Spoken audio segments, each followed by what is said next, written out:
Samdana memang dibangun dengan pendekatan environmental justice atau keadilan lingkungan, di mana kita menyambungkan antara dua aspek utama. Pertama adalah aspek keadilan dengan pendekatan HAM, dan satu lagi adalah masalah lingkungan, sehingga dua isu ini menjadi satu dalam environmental justice.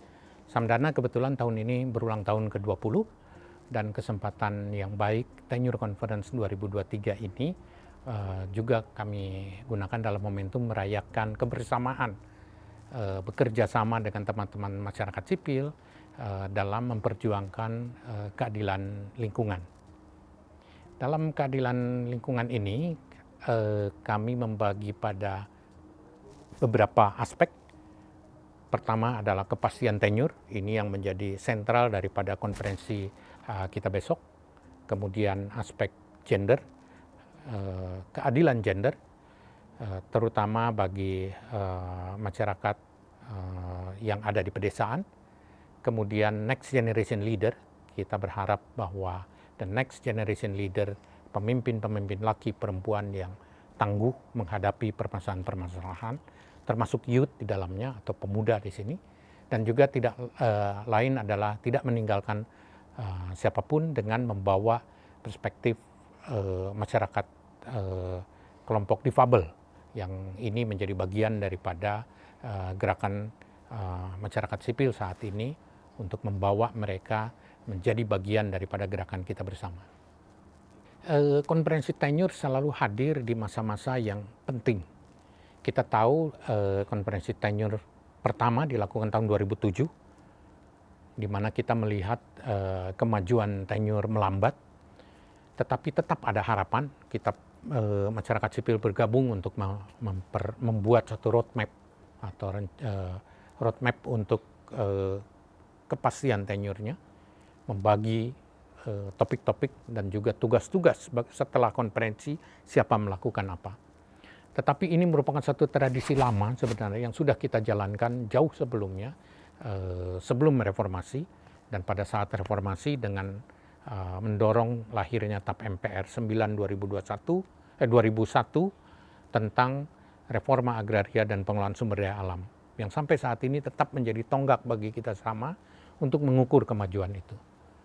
2007 kita lakukan, 2017 kita lakukan kembali dalam kondisi kita akan masuk dalam pemerintahan baru saat itu, di mana peluang-peluang yang ada terlihat, dan sekarang 2023 kita masuk kembali, mau memasuki tahun pemilu 2024, di mana kita menawarkan dan mendorong kepastian tenure dalam berbagai aspek yang sangat penting saat ini. Roadmap ini dari dulu memang menjadi roadmap masyarakat sipil yang kita dorongkan kepada pemerintah untuk dijalankan. Tentunya ini semua berbasis kepada konstitusi. Tentu kita berharap berbagai hal penting masuk. Dalam konferensi sebelumnya kita belum bicara tentang blue carbon, kita belum bicara. Saat ini menjadi penting. Kita belum bicara tentang transisi energi yang sekarang menjadi penting. Keadilan dalam transisi energi itu penting.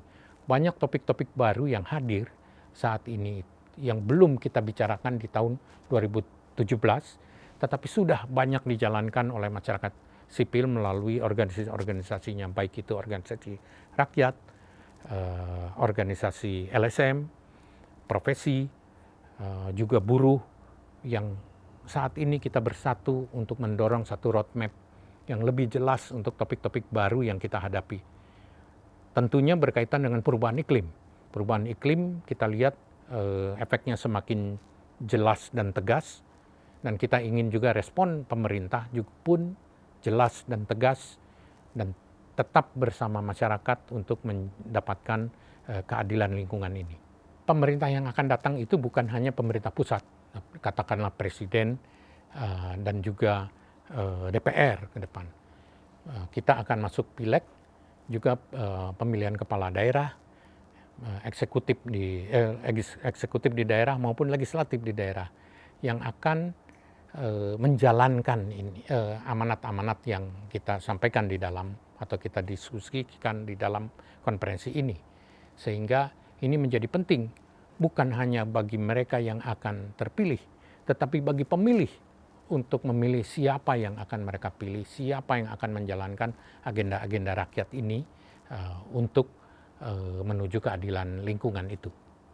Saya menyambut konferensi Tanyuri ini dengan gembira, di mana berbagai elemen atau sektor di dalam masyarakat sipil bergabung, masyarakat adat, petani, buruh, nelayan, juga kaum miskin kota dapat bergabung mendiskusikan permasalahan-permasalahannya untuk dapat duduk bersama dan melihat apa yang perlu kita dorong bersama. Dan di sini kesempatan kita untuk melihat benang merah bersama bahwa kondisinya tidak baik-baik saja. Kita perlu aktif kembali untuk berbicara tentang keadilan iklim ke depan.